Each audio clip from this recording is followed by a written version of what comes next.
24페이지 첫째 줄입니다. 어제 한 줄을 빼놓고 그냥 마쳤지요. 장영탁이 개송으로 밝히기를 세존의 염하나 가섭의 미소가 궁상에 떨어지지를 아니했으니 이것이 어떤 곡조냐. 고동에 바람이 맞고 한담에 달이 박도다. 그대에게 아뢰어 알리노니 모름지기 잘 알아라 말이죠. 알지어다. 그래 놓고 마지막에 용봉의 최호 음성조로다. 용봉의 가장 제일 아름다운 제일 좋은 음성의 소리 그 새로다. 좋은 음성을 가진 음성의 새로다. 그러니까 용봉은 축용봉이라고 그렇게 보는데 축용산에 무슨 아름다운 새가 있는지 축용봉이라고 태전선사가 홍련 기생한테 글재준 게 있죠. 10년을 불하 축용봉 거기인 것 같아요. 불하 축용봉.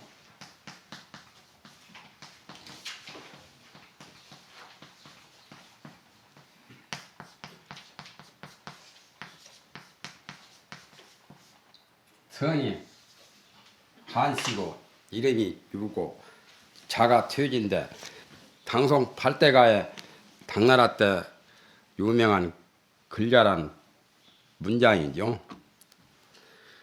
한유가 배불론을 많이 말했죠. 원도와 원인에서 원도에서 불교와 도교를 배척한 말이 나옵니다.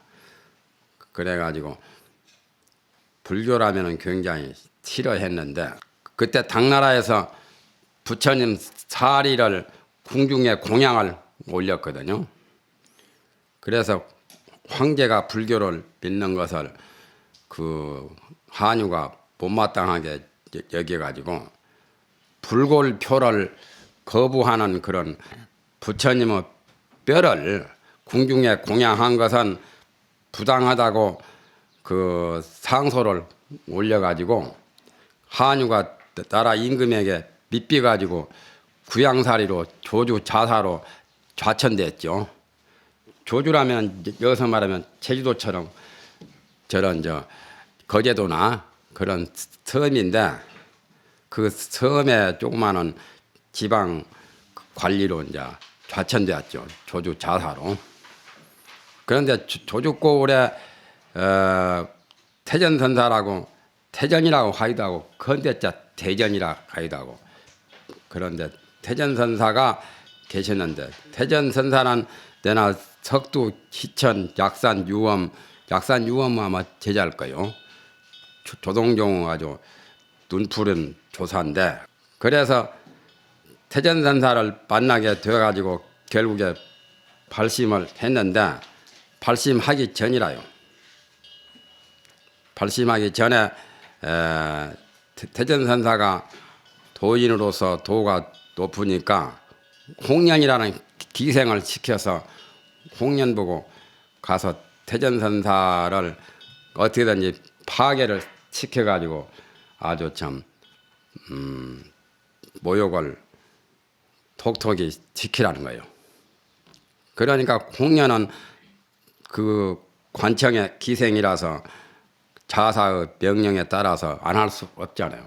그래가지고 태전선사가 계시는 절로 와가지고 기도를 이제 백일 기도를 한다고 했던지 거기서 이제 가까이 오래오래 있으면서 태전선사를 접근한 거예요. 아무리 접근해도 안 넘어가거든. 유혹을 받지를 않거든. 그래서 날짜는 다 되었고 결국에 한유가 홍련이라는 기생을 시켜가지고 태전선사를 완전히 윤락시키라고 했는데 안 되거든. 이 홍련이라는 기생 이름이라요. 그래가지고 나중에는 대성통곡을 하는 거예요. 이제 공연이.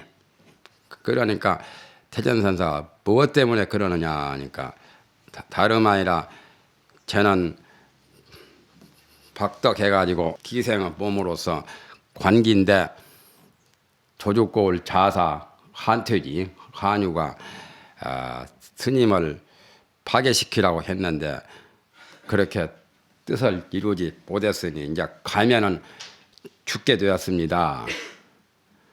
성사를 못 시키면은 죽인다고 이제 그랬겠지. 그러니까 태전선사가 그걸 걱정하지 말라. 그러면서 치마에다가 저런 시를 썼다고 하는 일화가 있죠. 치마에 이제 뭐라 썼냐면은 침년을 불하 추경봉하야. 10년 동안을 추경봉 그 추경산에서 안 내려와가지고 내려오지를 아니해서 도를 닦은 것을 말한 거죠. 도 닦은 것이 관색관공, 직색공이다. 이걸 해석하는 게 조금 사람마다 조금 달리모독해요. 관흥스님은 색을 관하는 관이 공하으니 곧 색이 공하다. 그렇게 보시기도 하고 다른 분은 색 관하기를 공으로 관하니까 곧 색이 공하다. 그렇게도. 그러면 이것을 동사로 하느냐, 그렇지 않으면 명사로 하느냐. 색을 관하는 관이 공함에 할 때는 명사가 되고 색 관하기를 공으로 관한다 하면은 그건 동사가 되고 자관 색을 관하고 공을 관한다 해도 동사지요.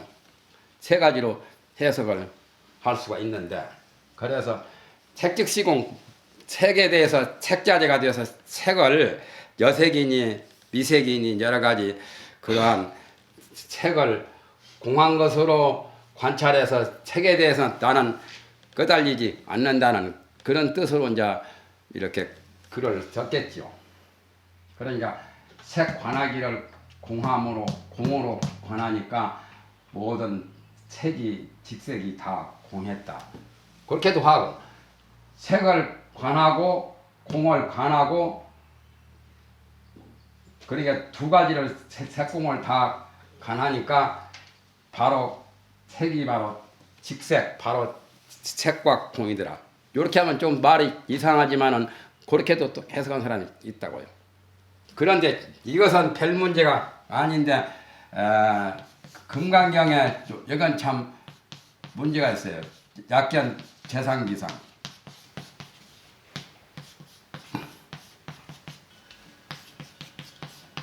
이게 굉장히 문제가 있는 문구거든요. 직견여야 금강경 사구계라고 하는 거.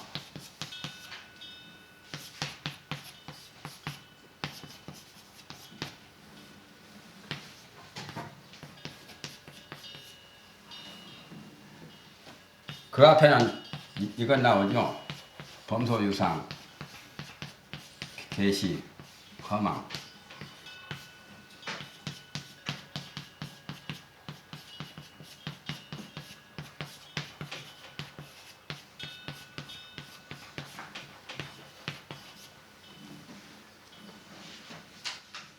모든 있는 바 상이 범소유상은 전부 여러 가지 모두 색상이건 물상이건 아상이건 법상이건 모든 있는 바 상은 다 허망하다만 그러니까 상이 본래가 있는 게 아니라는 뜻이죠.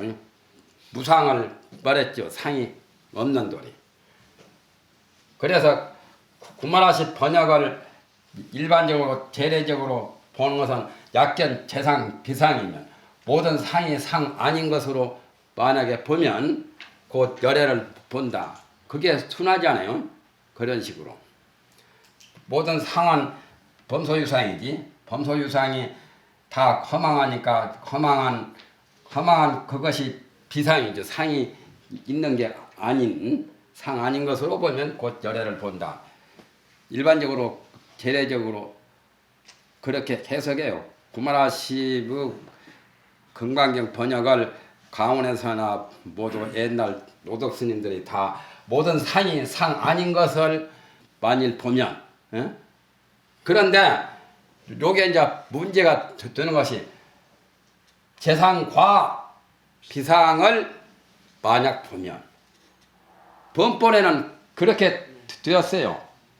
번본이 여러 가지가 있잖아요. 금강경이 한 7가지 이상 되는데 구마라십이 번역한 것이 우리가 지금 독송하는 저 금강경이고 보리유지 삼장법사나 진제 삼장법사나 현장법사나 또는 송시호 법사나 모두 그런 분들이 번역한 금강경이 그 대장경 안에 다 있거든. 거기에 보면은 재상과 비상 이렇게 되어 있어요. 재상과 비상을 만약에 그냥 상도 제대로 관찰하고 또 상 아닌 것도 제대로 두 가지인 게 상과 공을 두 가지를 잘 관찰할 줄 알면은 곧 열애를 본다. 그렇게 되어 있거든. 그래서 이게 상당히 논란이 되는 문구라요. 그 전에 역경원에서도 이 문제에 대해서 토론을 전개해가지고 했는데 그런 식으로 보면은 색을 관하고 공을 관한 식으로 되죠. 예? 그러나 말 뜻은 저 밑에 뭐라고 나오냐면은 개송에 금강경 마지막에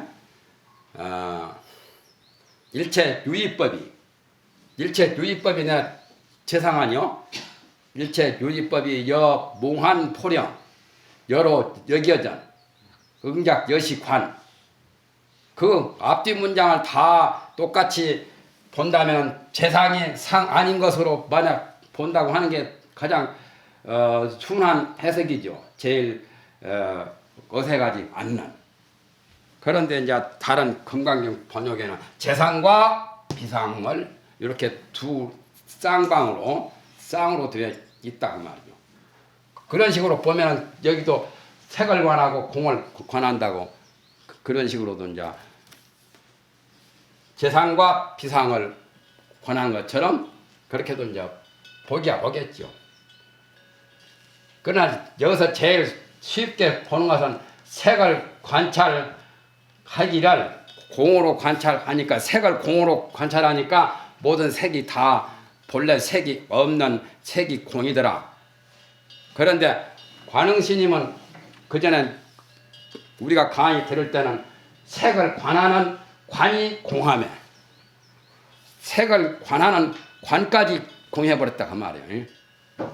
직색공이라. 그건 조금 더 고일착으로 한 계단 더 뒤어서 해석한 그런 거죠. 색을 관하는 관까지 공해버렸다고. 여하튼 글을 이렇게 써놓으니까 이렇게도 해석할 수 있고 저렇게도 해석할 수도 있는 건데 자관 그런 여색이나 여러 가지 미색이나 물색이나 여러 색상에 벌써 초연한 그런 것으로 보면은 뜻은 통합니다. 어떻게 해석을 하든지. 그러니까 기생 그 홍련한테 나는 홀리는 사람이 아니라는 그 뜻만 가지고 보면 되지요 뭐.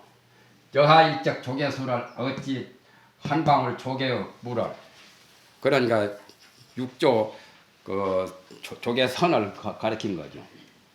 그래서 그걸 물에다가 비유를 한 거죠.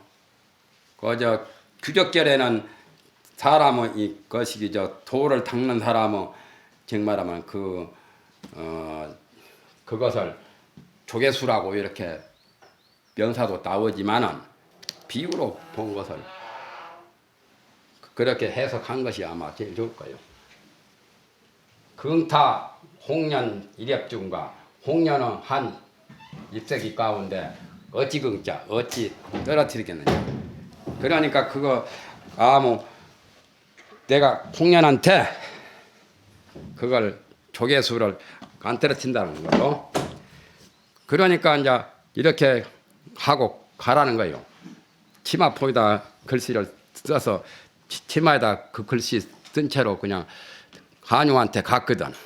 한유가 보고는 자기 뜻을 이루지 못했고 또 보통 일반 그 수도인이 아니고 참 도가 높은 스님인 줄 알고 자기가 찾아와서 나중에는 코가 땅닿게 절하고 귀우를 하고 그래서 이제 옷을 늘 가끔 올리기도 하고 공양을 많이 올렸죠. 그래서 태전한테 도를 물어가지고 배웠잖아요. 한 번은 한유가 나와가지고 태전 선사에게 제가 군중에 일이 바쁘니까 관가에 일이 많기 때문에 공부를 제대로 못하겠고 가장 간편한 아주 깨우치기 쉬운 법을 일러주십시오 하고 그렇게 이제 법을 청했죠. 그러니까 태전선사가 양구를 했잖아요. 양구를 하니까 한유가 모르죠. 그 찰나에 태전선사를 시봉하는 산평 치자가 산평 스님이 산평 스님은 석공 화상한테 가슴을 제끼고 쏠티면 쏘아라고 한 분이죠. 석공 화상은 원래 활 쏘는 포수였어요. 사냥꾼이었어요.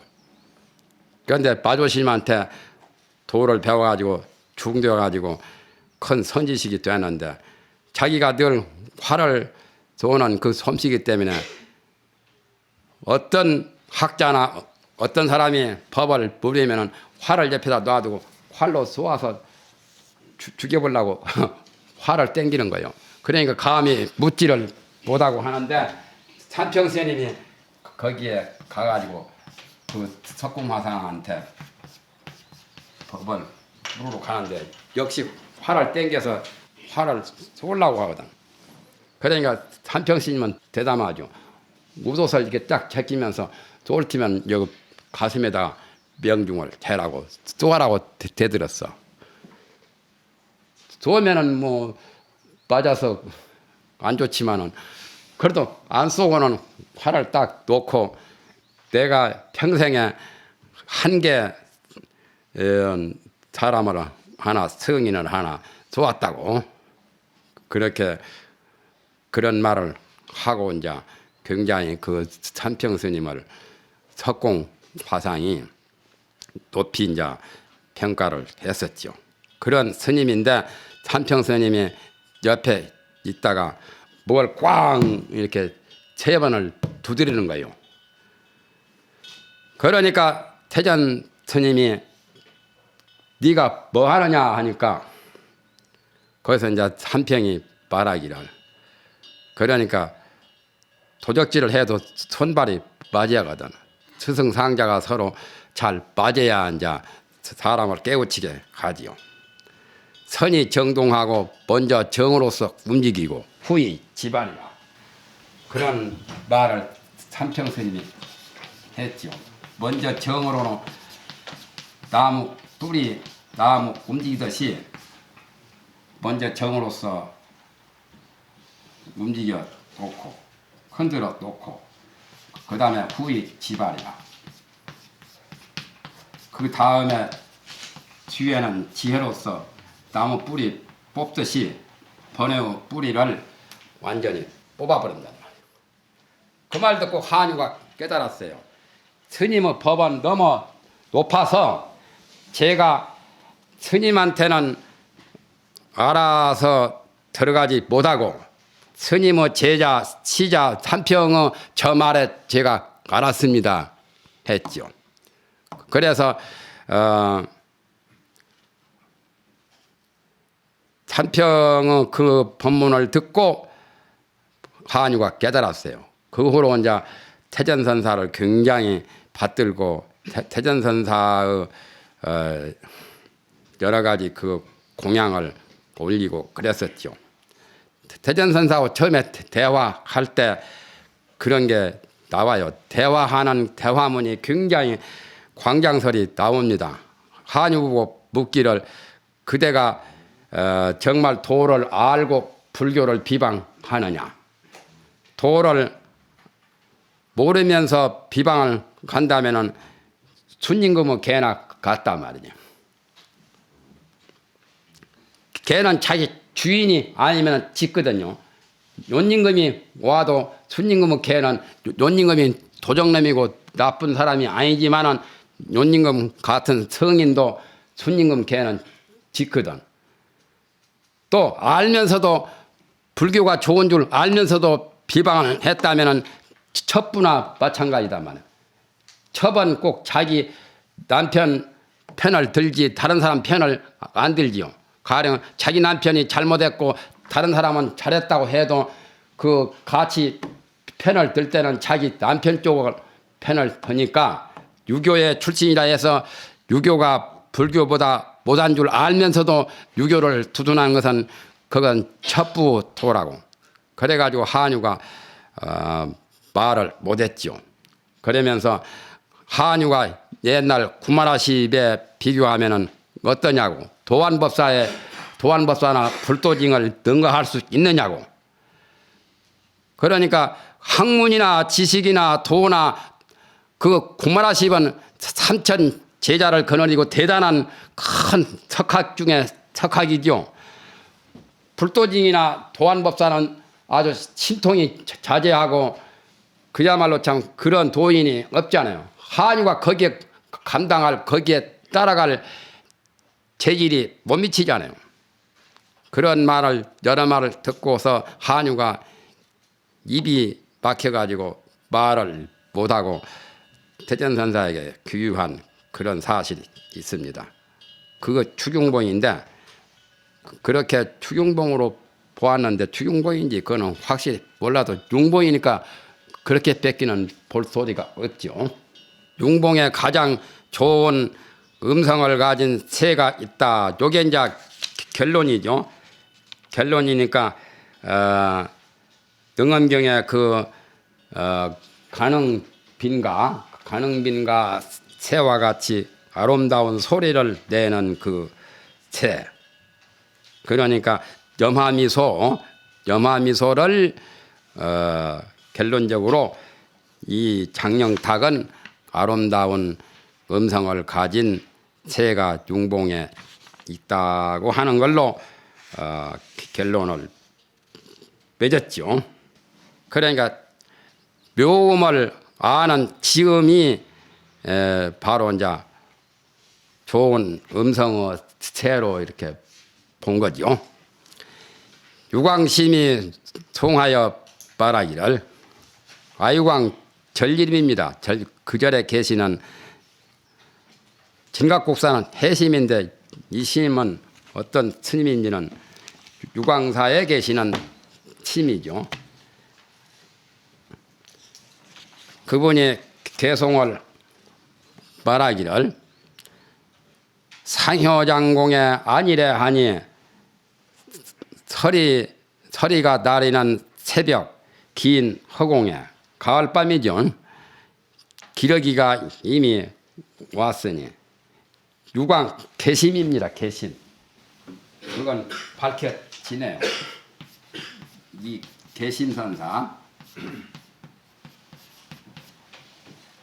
유광 개심선사가 말한 거죠.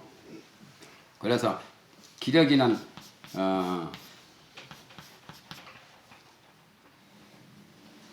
기러기가 따뜻한 데를 찾아가지요. 철새. 그런데 가을에는 어디를 가지요? 봄에는 어디로 가요? 봄에 추운 데로 가고 따뜻할 때는 추운 지방으로 가고 또 추울 때는 따뜻한 지방으로 갑니다. 수양조죠. 그래서 기러기가 이미 왔다는 것은 가을철에 기러기가 주로 이동을 많이 가지요. 봄가을로. 천림의 황엽이 위메테로다. 천숲에 누른 잎이 가을에 이제 단풍 들어가지고 나뭇잎이 누렇게 변하는 거죠. 그것이 메태에 떨어졌도다. 메태란 말은 이끼, 돌에 가서 이끼가 낀 이끼에 위자는 떨어질 위자로 봐도 되고 치들 위자, 나뭇잎이 치들어서 떨어져 땅바닥 이끼 돌 위에 떨어졌다 그 말이죠. 동리정막 일지 국원, 동리에 정막한 한 가지 국화꽃은 가을에 국화꽃이 피지요. 풀이 왕손 취후매로다. 왕손은 귀한 그 귀족 왕가 그 요즘 말하면 무슨 대원군 같으니 모두 왕가 그 족속들이 왕손들이죠. 귀인들을 왕손이라고도 해요. 귀족들. 왕손은 그 취한 뒤에 자리에는 잔에는 술잔에는 들어가지 아니하도다. 원래 국화꽃은 숨은 선비, 지조가 있는 절개가 있는 숨은 선비를 상징하는 꽃이죠.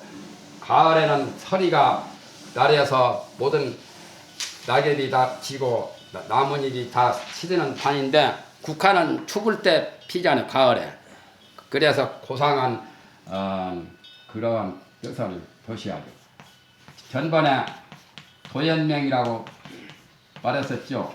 도연명이 숨은 은사인데 배설을 안 하고 처음에 조금 하다 그만둬 버렸죠.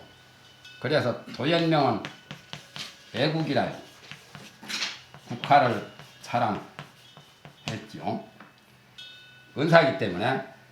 그리고 주염계라고 육분자 가운데 송나라 그 염계는 주염계 선생, 이분은 예련, 이분은 이름인 돈이라 주돈이. 이 사람은 연꽃을 사랑했죠. 그리고 중국의 모두 부호들은 부자 중국 사람들이 제일 좋아하는 그런 것은 뭘 제일 좋아하냐면 모란을 제일 사랑하죠. 중국의 부호들 낙양에 아주 모란이 제일 유명하죠.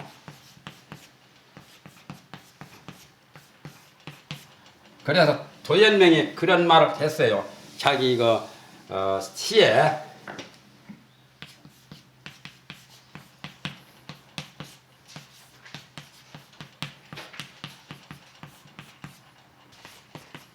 그래서 동리국이란 말이 나와요. 이 국화국자. 방금 동리국이라고 하는 글자 석자는 도연명 문장에 따온 말이죠. 제국 동리하야 도연명 시에 국화꽃을 동쪽 울타리 밑에서 국화꽃을 따가지고 국화꽃을 술을 빚으면 좋죠. 국화주. 그리고 또 벽에다 비어도 눈이 밝아지고 풍을 제거하고 좋잖아요. 그래서 국화꽃을 굉장히 약으로도 씁니다. 술에다 넣기도 하고. 그래서 도연명이 국화꽃을 동쪽 울타리 밑에서 채취를 해서 유연이라서는 물구름이 남쪽 산을 보고 있다 그 말이죠. 이런 시에서 따온 말이 동리국이요. 동쪽 울타리 그 적막한 한 가지 국화꽃은 국화꽃이 뭐 왕손들의 그 귀인들의 취한 뒤에 술잔에는 들어가지 않는다 말이에요. 왕손들은 모란꽃을 좋아하죠. 부호들은. 그래서 중국에 모란꽃이 인기입니다. 낙양에 가면 모란꽃을 많이 그래가지고 많이 팔아요. 그리고 모란꽃이 중국의 나라꽃이죠. 일본의 국화꽃은 나라꽃은 사쿠라고 한국은 무궁화고 중국은 모란꽃이고 영국은 장미꽃이죠. 나라마다 꽃을 상징하는 게 좀 다르죠.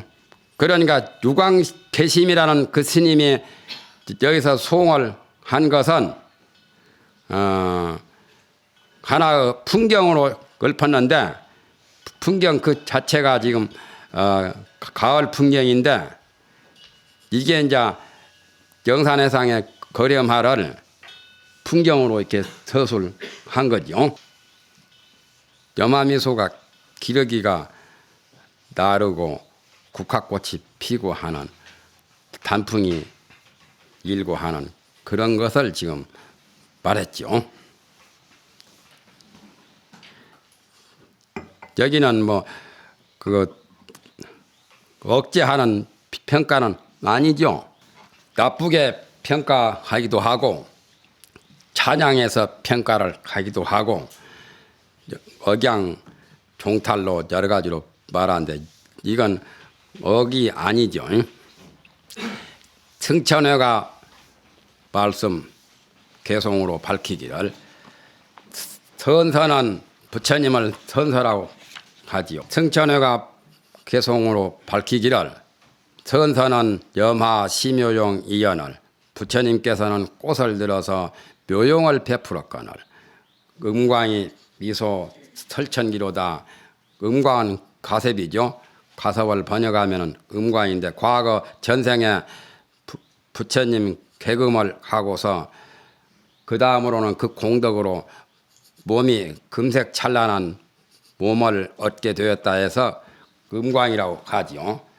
이 광은 금색광명 그것을 가리킨 거죠. 음광이 가섭이 미소하여 천기를 누설했도다. 천기를 누설을 하는 것은 보통은 삼가하지요.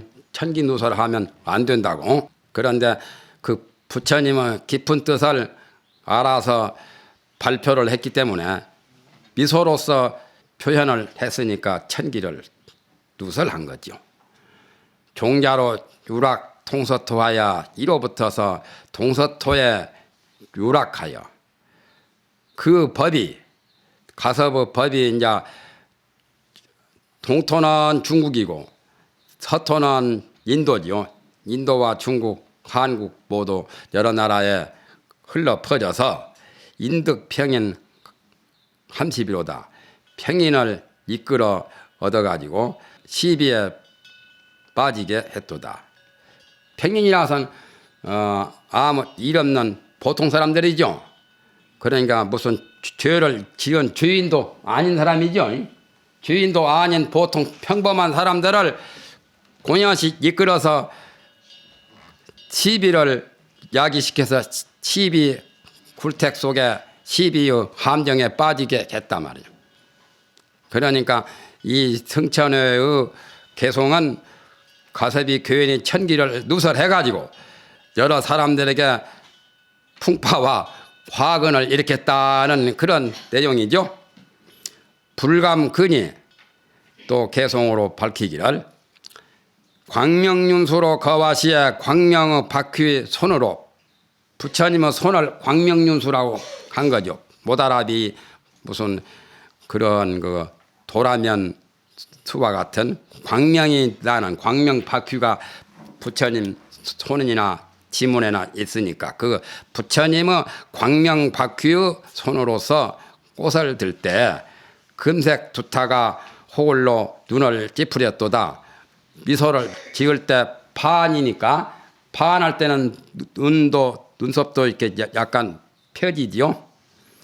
두타란 말은 두타 제일 가섭은 10대 제자 중에 두타 제일이기 때문에 금색 두타라고. 금색이란 말은 음광이라는 뜻이죠. 금빛 찬란한 그런 빛깔이 금색이니까 금색 두타가 홀로 눈썹을 뱉도다. 감소 영산 천만중은 홍향방면 기인지야. 감소란 것은 능이 운론이 능할 깜짝 같아 견디어 웃는다는 것은 능할 능자 능소나 또는 스스로 자자 같은 거 자소나 그런 거죠. 가소나 옳까자 해도 돼요. 가소롭다 하는 가소나 감소나 같은 말이요. 영산 회상의 천만의 대중들은 홍향으로 방면하는데 붉은 향으로서 얼굴에다 막 부려치는데 그 도리를 몇 사람이나 아느냐 말이요. 염화미소가 내나 홍향방면으로 표현한 거요. 염화미소를 그거 아는 사람이 몇 사람 없을 거란 말이야. 기인지런들 몇 사람이 알았더라면 아는 사람이 몇 사람이 있었다면 각허이 간파 개봉 노고추 하리라. 문득 저 있자는 그 아는 사람을 가르친 거죠. 아는 저 사람이 개봉의 노고추를 능히 간파할 것이라고 허가를 할 게다. 간파가 아마 감자 잘못된 것 같은데 감정한다는 간파는 견딜 감자가 아니죠. 감정한다는 간파는 힘력을 하지요. 치말심자 옆에 힘력하는 거죠. 틀렸어요. 보니까 틀린 것 같은데 대조해 보니까 틀렸어요. 사람을 감정해 보는 것이 이 감자요. 잘 알았는가 몰랐는가 그걸 간파라서는 그걸 꿰뚫어서 잘 감정을 끝내는 것이 간파요. 개봉은 개족산을 가리킨 거요. 개족산의 노고추 개봉 노고추는 개족산의 가섭 개족산을 개봉이라고 가렸죠. 그 다음에 노고추는 가섭이라요. 개족산에 지금 계시는 가섭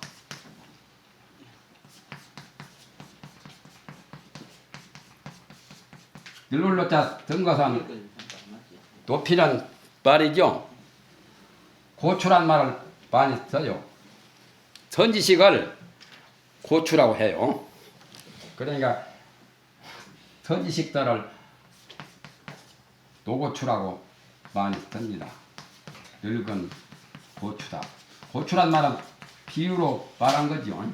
고추, 고덕 또는 노덕 또는 숙덕 또 이런 자 써가지고 기구라고도 쓰고 또는 존숙이라도 쓰고 여러 가지로 표현합니다. 선지식이라도 하고 이런 게 다 같은 말이에요. 이 다음에는 나오면은 이런 걸로 알아야 돼요. 노덕스님 그러니까 가서발 노자 놓은 것은 굉장히 높인 말입니다. 중국 사람들은 그냥 이 사자보다는 늙을 노자를 가지고 노사하면 굉장히 높인 말을 해요. 옛날 송것은 끄트머리가 날카로워서 주머니 쏟아 넣어놓으면 주머니를 뚫고 밖으로 나오거든. 그래서 선지식의 도가 높은 분은 깊은 산속에 숨어서 계시든지 세상을 등져가지고 계시더라도 그 명성과 덕이 송곳 끝같이 밖으로 주머니 뚫고 나오듯이 세상에 알려진단 말이죠. 불고명이 명자양하고 불소중이 중자지라. 그거 신문에 나오죠. 그런 게 다 고추 내용이요. 이름을 사지 아니하되 이름이 저절로 밖에 알려지거든. 드러나거든. 또 대중들 보고 와서 공부해라고 대중을 부르지 아니하되 대중들이 그 선지식한테 스스로 따라오지요. 이런 의미가 고추라요. 밖으로 주머니를 떨고 나오는 거. 그러니까 만약에 몇 사람이라도 염화미소의 도리를 안 사람이 있었다면 문득 저란 말은 그 몇 사람이 아는 그 사람을 노고추를 개봉이라는 것은 개족산에 지금 입정 멸진정에 들어 계시잖아요. 개봉에 노고추를 가섭을 간파했다고 간파라는 것은 가섭을 제대로 알아내는 거죠. 감정을 한 거. 감정한 것이 간파요. 감정을 했다고 허락을 하겠다.